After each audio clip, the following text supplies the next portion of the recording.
Hello and welcome back to my YouTube channel, Anonymous Civil Aspirant. This would be my second video on the channel, and in which I would be talking about this week's targets, the tests that I attempted, and my learnings from it, and also some suggestions for you to make notes for the prelims. So, beginning with my targets for polity, I was able to I was able to achieve the targets for first 3 days, and I somewhere missed targets for these 2 days because I was traveling somewhere. And yes, I completed all my targets for economy. And like I said earlier, that I was going to study for 50 hours per week, but because I was traveling somewhere, I was not able to do it. I actually studied for more number of hours than 21, but then I forgot to clock it on my Forest app. So that is why I've set a rule for myself that if I'm not clocking it on the Forest app, the study won't be considered. So that is why you can say that I've studied only for 21 hours out of 50, which is pretty bad, you can also say. But even then, I was able to complete my targets only because I was already preparing for some other exam few months back. So all these things were already there in my mind, pretty fresh. So it didn't take a lot of time for me to complete them. And with this, I've also actually completed all my PYQs from UPSC and also from the state PCS. And yes, this is our target review. These two targets that are remaining, I will be covering in my next week. This is my test score, and I think a lot of people say you should ideally be achieving 60% of test scores. But I think UPSC, no coaching can actually make test to a UPSC level. So rather than I think looking at your marks, you should more focus on how were you able to do the basic questions correct, and how many silly mistakes did you make, and were you able to apply the concepts properly.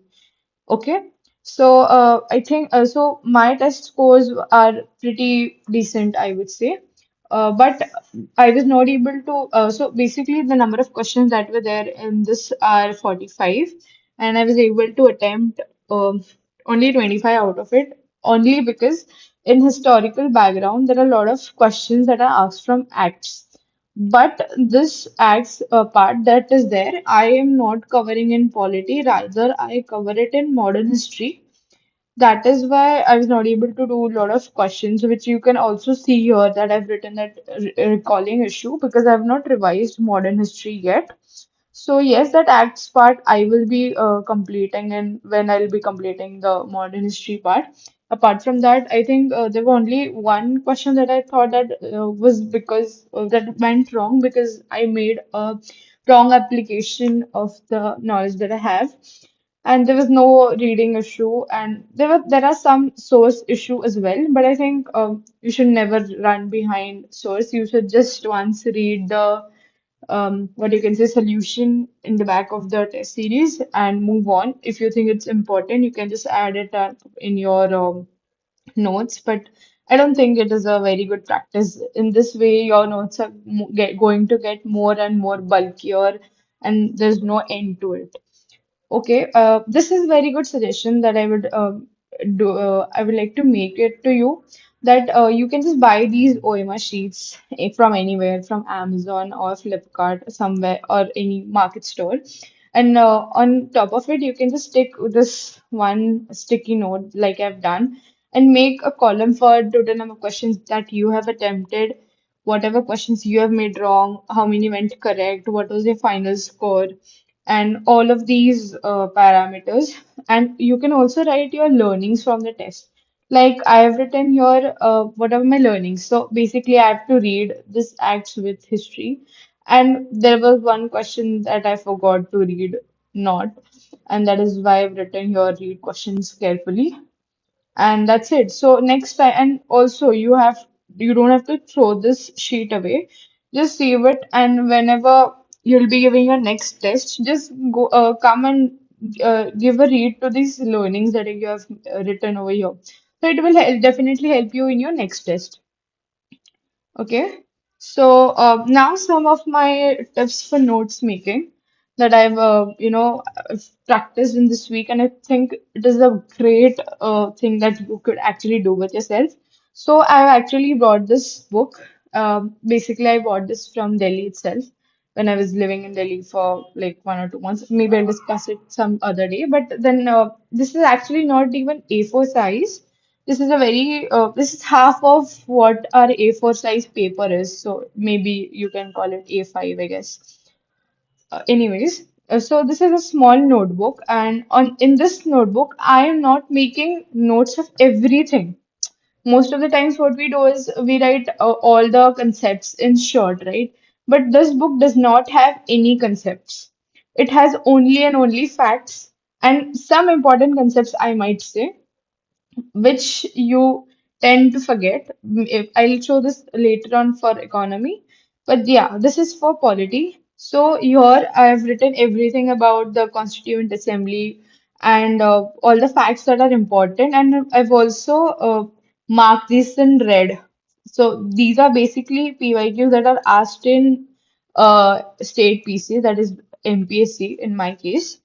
You can actually make this small notebook, and like I said that I was traveling somewhere, I actually carried this book and I was able to revise everything that I've written in this book, and also the test that I've given over here actually had a lot of questions from this these notes, and I was able to do all of them correct only because I was able to revise them. The major problem with prelims is that mostly the factual part that is there, we are not able to revise it on time because it is all scattered here and there. So, my advice to you is to make a small notebook, and you don't have to make compartments. So, like, I have not made compartments for separate for polity, separate for economy. For whichever day I read it, I just go and write it. So whenever you are revising your book, it is not that you're just going to revise polity. You will also be revising economy. And when you are actually giving the final exam test, the final prelims test, so when you'll be giving the final prelims, it is not going to be that there will be a section for polity, there will be a section for economy. The questions are going to be mixed, right? So this will actually help you in your recalling as well. So I would suggest not to make any compartments, just write down pure facts. And there is also a way to, just remember facts. So basically, when you study this Constituent Assembly, there are a lot of facts like when was the first meeting held and who was the first president and whatever. So there are some tricks that I would suggest that you should make on your own self, not from seeing any video or something like that. Like I'll tell you how I remember all of these facts regarding to the flag and emblem. So these are the questions that are usually repeated in the state PC especially. So how I remember this is that we had to celebrate our Independence Day on 15th August on 1947. Okay. And so that is why we needed flag for that. So that is why we made our national flag on 22nd. We adopted our national flag on 22nd July, like it is here. But then making a song takes time and anthem as well. So that is why we were able to make our song and anthem on 24th of January 1950. It took around 3 years for us. So this is how I'm actually trying to remember all of this. And trust me, now maybe you might not understand this while I'm saying this, but if you will think of it in a little depth by your own self, you will just realize that it is much more, easier to remember facts in this way, in a story format, or some tricks or something that you have made on your own self. If I am going to tell you some tricks, you will not remember it. But if you will make it on your own, you will definitely remember it. Like here, I've mentioned Rajendra Prasad, sir. So it is that basically he was the first Prime Minister of India. Okay, so when he was elected on 24 Jan itself, only because we wanted someone to do the flag hoisting, and that is why we elected him as a president on this particular date. I know it might seem a little lame to you, I'm sorry, but that is the only way that you can actually remember all these things. And for year and economy, I like it's written everything in graph. Now, if you have actually studied from Dr. Shivan sir, you will understand what I've done over here. And in simple ways, I'll just tell you that I've actually been a foundation student of Dr. Shivan. So, Dr. Shivan sir. So that is where he has taught us all these types of goods in graph format. So it actually helps me understand these things better. So that is why on one page I've made graph for all the type of goods and all the PED and BS, everything. If you've studied economy, you will understand this. If you're someone beginner, just keep learning. You will understand this within a while. Okay. And yeah, this is the end of our video. And well, okay. So let me tell you the targets for the next week. Yeah, these are the targets for my next week for polity, and these are for the economy. Obviously, 50 hours is our target, and we will definitely be achieving this. Also, you might have seen that I'm actually studying for only 5 days a week.